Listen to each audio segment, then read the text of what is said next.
Okay, Mr. Doniger. May it please the Court, I'm Anthony Doniger, and I represent the plaintiff in this case, Rudolph Pierce. Fundamentally, this case presents the issue of whether, to justify a continuing alimony obligation, it is permissible for a court to impute income to a person who retires in good faith at a usual and customary age. Have you looked up the cases in other jurisdictions? Because when I thought about it, it seemed to me this couldn't have been the first time this arose. There are cases in other jurisdictions, Right, Your Honor. and the majority rule seems to favor your position quite clearly. It does. It does. The majority rule is essentially that reduced income due to an objectively reasonable decision to retire made in good faith and not with the intent of depriving the other spouse of support should be recognized as a basis for modifying maintenance. That's correct, Your Honor. It was modified. I'm sorry? It was modified. It was lowered. It was not terminated. The facts of this case are so perfectly situated to really test this question, because without the plaintiff's earned income, which disappeared. Can I just ask you on that point? Yeah. And maybe I've got the facts wrong, but putting aside for the minute the judge's attributing an ability of the earning power, you have $24,000 of Social Security income, correct? Correct. You have an imputed 5% return, and if you add those together, does it come out to be about $60,000? It does, Your Honor.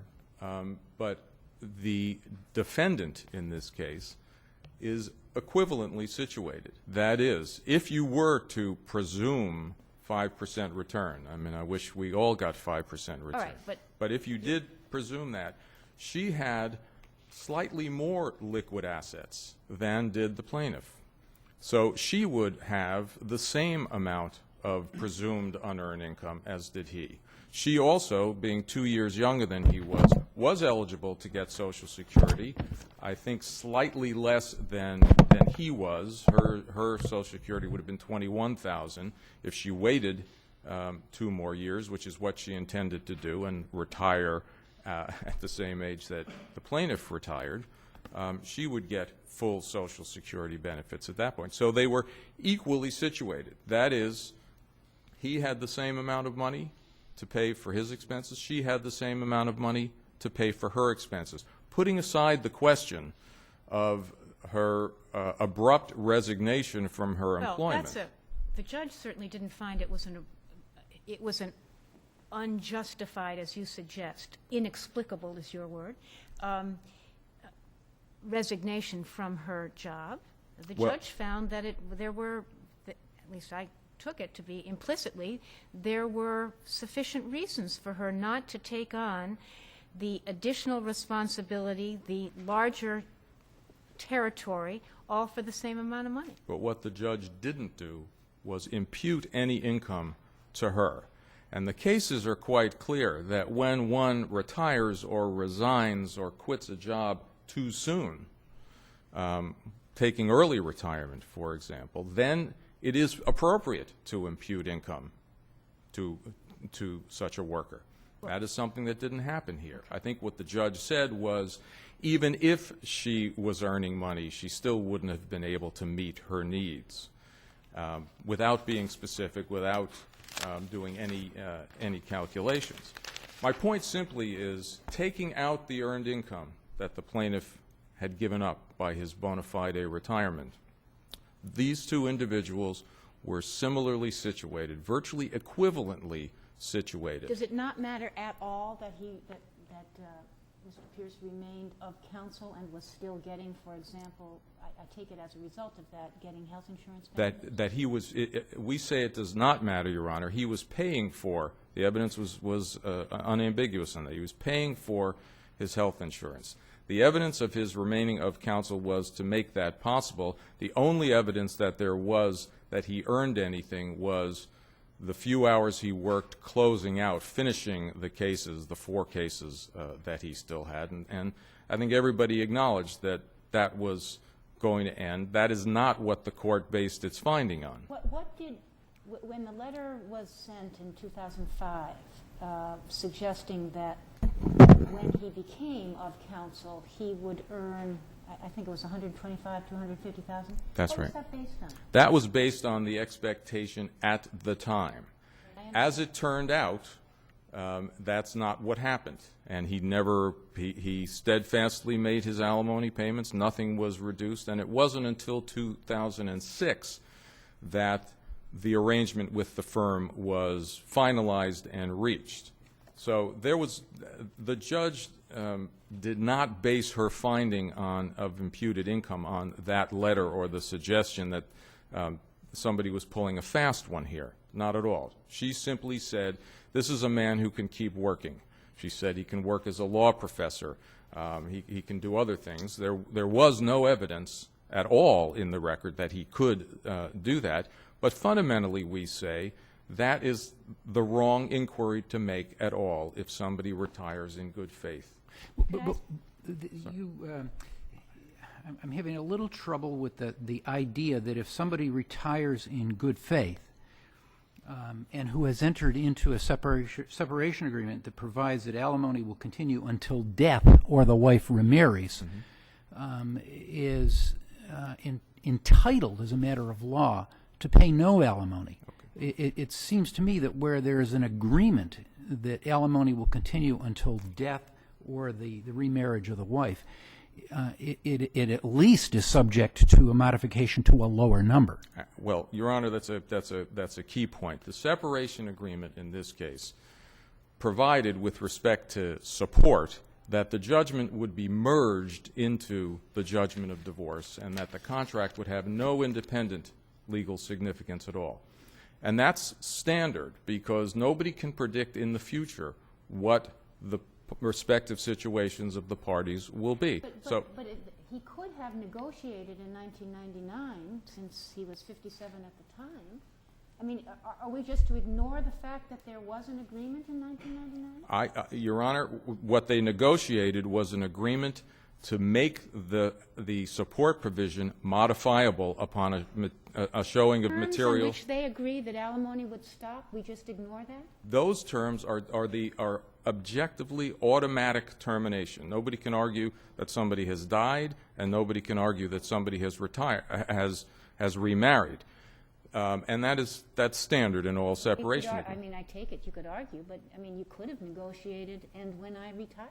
Except that nobody knows, stepping back in time, what the respective situations of the parties will be at that time. If he had won the lottery, for example, this would be a very different case. If she had won the lottery, this would be a very different case. And so not knowing, back when you make the agreement, what the future circumstances will be, parties do exactly what these parties did. But isn't even as a- retirement a distinct possibility for someone who's practicing law and who's already in his 50s? It is indeed, and indeed both parties testified that this was an expected event. The wife testified she had no objection to his retirement. Indeed, she testified that she wanted to retire at the same age, and the judge so found.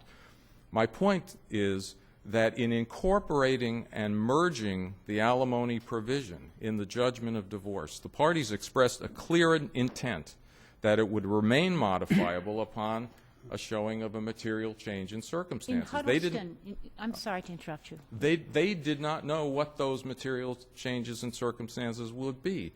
He didn't know what the future would bring. She didn't know what the future. Nobody did know. But some alimony agreement, or some agreements, separation agreements, have provisions that alimony will be made for a period of 10 years, or a period of 15 years, or a percentage of income, a percentage of earned income. They contain a whole panoply, a whole range of There are terms. a range of things, Your Honor, and given the situation in the law, I mean, there is case after case where the appeals court has frowned on durational limits, and judges will not award in judgments of divorce alimony with a duration. They'll simply say, this is the alimony award, and come back. It's modifiable.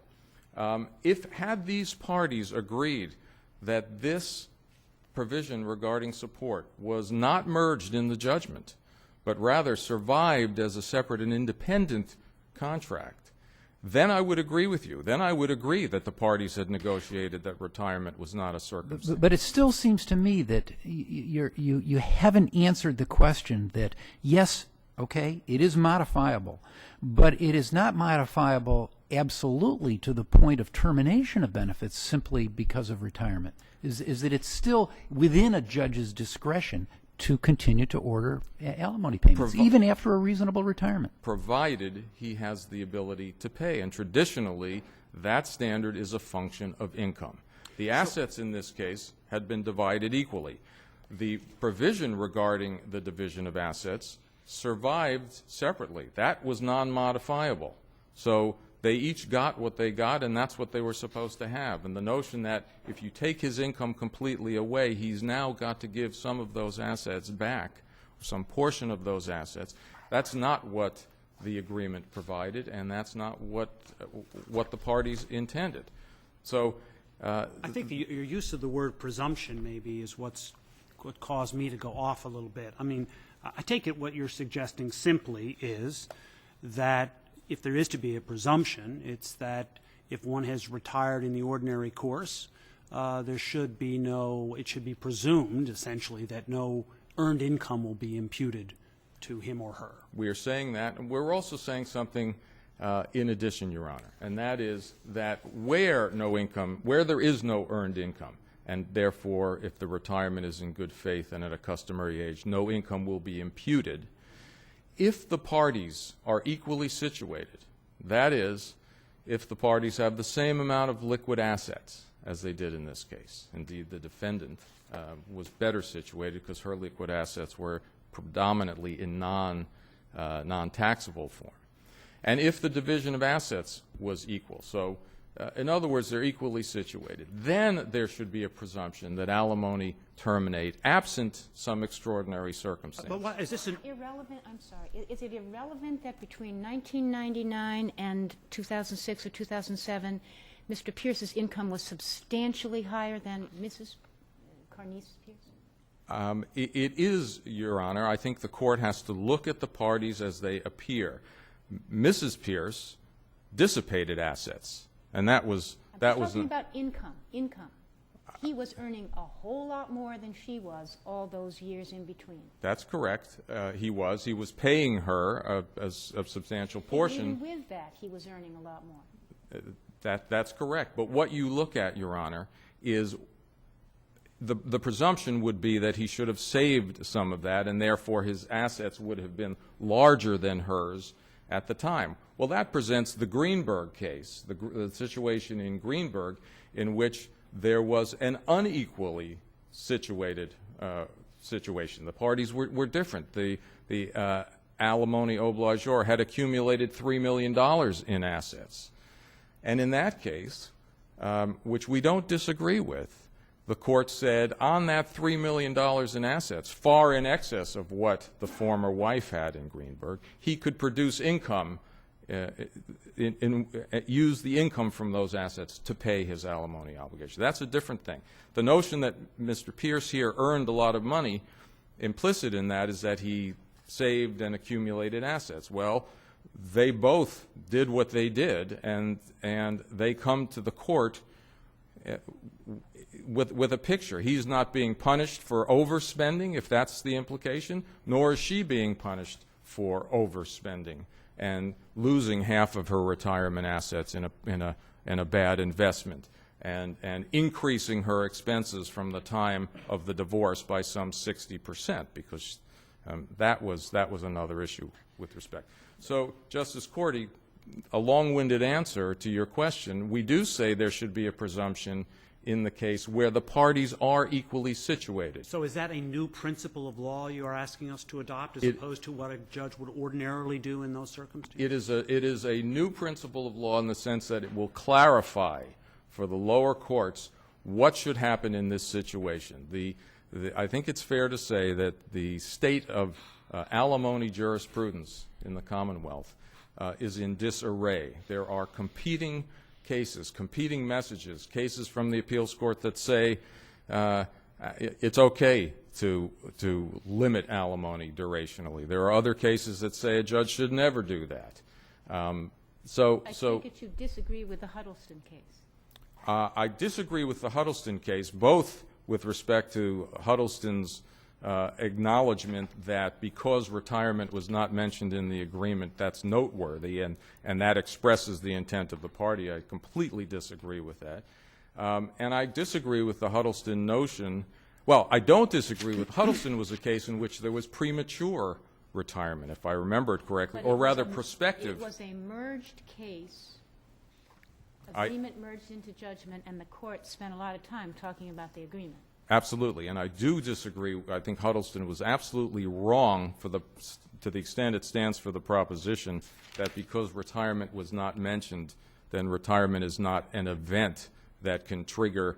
I mean, nothing else was mentioned. Reduction in income wasn't mentioned as a factor of or circumstance of modification, but of course it is. Okay, thank you, Mr. Doniger. Unless there are other questions? Thank you. Thank you. Good morning, Your Honors. My name is David Cherney from the law firm of Atwood and Cherney in Boston, along with my partner, Mark Smith, represent Carneys Pierce in this case. It's very easy to say what this case is about, but contrary to what Mr. Doniger would ask this court to do, this is not a case about somebody's right to retire. That's not what this case is about. What this case deals with is, if necessary, and as I've argued, I don't think it is necessary, but what are the parameters that a trial court judge examines and looks at in making a determination of whether or not alimony should be modified?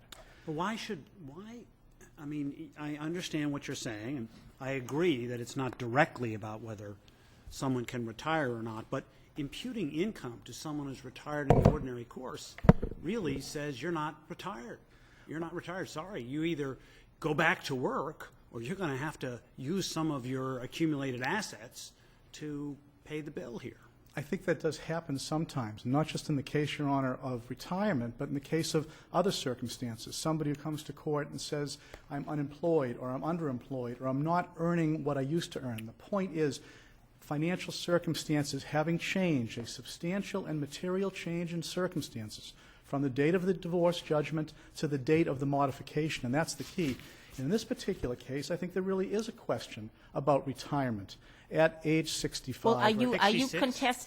contesting the fact of retirement? Are you contesting that he should be able to retire and that should be considered in the amount ordered? It's not about whether he should be able to retire. People should be able to retire, but the question is, A, what impact did it have on his finances? According, Your Honor, in Well, this particular suppose he case, were fired. What if he were fired or if he became ill and were unable to work? Those are situations that were not taken into account in the settlement agreement either. So what would happen then? those are all factually driven circumstances. If somebody Well, becomes so is ill this, and they yeah. can't work and they can't earn it impacts them financially, a consideration for the court. If they are fired and can't, in good faith, obtain employment, a consideration for the court. Here, the issue of Mr. Pierce's retirement was very much at issue. When I looked at the Goulston Store's website last night, he's still listed as a director and listed as one of the top lawyers in Well, Massachusetts so in 2010. are you contesting the majority rule that it's proper when there's a good faith retirement to take into account the fact of retirement in modifications? I think our law right now, Your Honor, says that that is what we do. A court looks and says if somebody does not have income, if they do not have the financial wherewithal for whatever reason, a good faith reason, then the court can adjust the alimony order that's set. That's the whole purpose So then what of... are you contesting here? We're contesting here, we're saying that the court was correct in reducing Mr. Pierce's alimony obligation in the circumstances from I'm sorry, finish. $110,000 down to the $42,000 that it did reduce it based upon the financial circumstances. And I think what the appellant is arguing here is not an error of law by the judge or not necessarily an erroneous finding of fact. It's more of an abuse of the judge's discretion. And in this particular case, I submit that Justice Keamy, the trial judge who heard all the evidence, had the ability to weigh the credibility, look at the documents, made a very detailed and reasoned analysis as to why in these circumstances the reduction was made as it was or there was not an elimination. She looked at things like the fact that this was an experienced litigant who had experienced divorce counsel. She did include in there that he could be a law professor at any of the D.C. law schools, you know, he's of counsel at Goulson and Stores. He could perform hourly work. So there is a consideration of earning power as one of the factors she was looking at. It clearly was. And why but not should the he only not be factor. entitled, well, that's what I'm trying to ask you, why should he not be entitled to retire? Why was the judge correct in saying that he can work as a law professor? Maybe he doesn't want to work anymore. At age 67, in the field of law, that seems to be something that is generally accepted. I think that's the key, and I think that's what has been focused on here. It's not necessarily only his earned income, because what's looked at is the totality of the financial circumstances, the income that he had averaged over the past 10 years, $483,000 But that's now a year. irrelevant, because he was making a huge sum of money when he was a partner at that law firm, and now he's chosen to retire, unless you're contesting the good faith of the retirement. It never even got to the point of contesting, the need to contest whether or not there was a good faith retirement. The cases that have dealt with this, the PIM case that is cited by Mr. Doniger in his brief, talks to the issue about whether or not in certain circumstances where retirement is looked at as a modifying factor, whether the court can look behind the good faith bona fideness of the retirement itself. That didn't need to be addressed in this case because there were other factors that the court looked at here, not just earning capacity. It looked at his non-change in lifestyle that he had, the voluntary decision that he made to leave the firm, the return on his investments, the fact that... Well, you keep saying voluntary decision, but are you suggesting that he should work till what, till 80, till 90? I'm not suggesting that there should be a mandate as to when he works, Your Honor, but I think what needs to be looked at is what are his other financial resources. The fact that many of his expenses are picked up by his current wife, who earned a significant salary too. Not one of those factors alone is enough to say terminate alimony or modify alimony. But in the totality of the financial circumstances looked at, and in view of the court's finding that Mrs. Pierce still had an ongoing need, because that's the underpinning of alimony in Massachusetts, the obligor's ability to pay and the ongoing need for support, and the fundamental underpinning that alimony is there to provide an economic benefit to the dependent spouse, is the key that our trial judges need the flexibility and discretion to look at the factors to make a determination as to whether or not alimony should continue or not. With respect to the component of alimony based on potential earning capacity, if a person, this has been discussed today, if a person has retired according to social expectations and is retired at a reasonable age, why shouldn't there be a presumption of no earning capacity when the alimony decision is modified? I submit, Your Honor, that alimony or an ability to pay is not limited to earned income. We have cases that talk about... That's not what I'm saying. You consider all those other factors. The component of alimony pertaining to earning capacity, not other wealth that can generate income, not the other spouse's contributions to the support of the household, but the earning capacity of the retiree. If the person has reasonably retired, why isn't, in the mix, earning capacity presumed to be zero? That may be the case in a particular situation. That may be the case. So why isn't it presumed to be the case as a matter of law?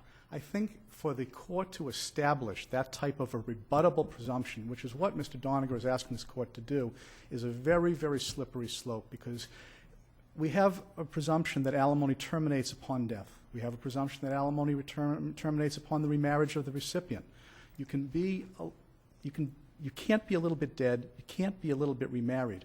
But No, but there are other retirement- circumstances that could arise, as I pointed out to you before. He could have been fired, he could have become disabled, and he could have retired. And then it's just one of many things that could have happened that changed the circumstances. And it's exactly that change in circumstances, Your Honor, that Chapter 208, Section 37 talks to, and talks to the issue of somebody's ability in a situation like this where it's a merging agreement on alimony to come back, or if it's a court judgment, which we don't get into merging or surviving, but if there was a court judgment, if this case had never been settled by the parties.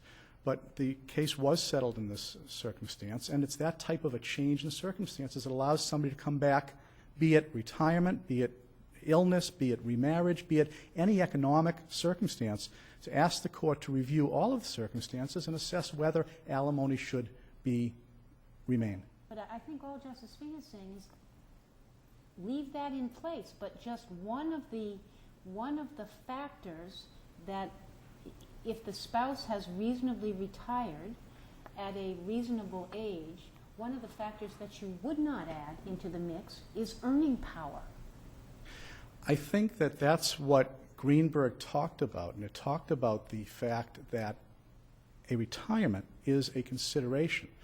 The extent, and again, maybe I'm not making myself clear, but the extent to which the retirement impacts financially is the question, not the retirement itself.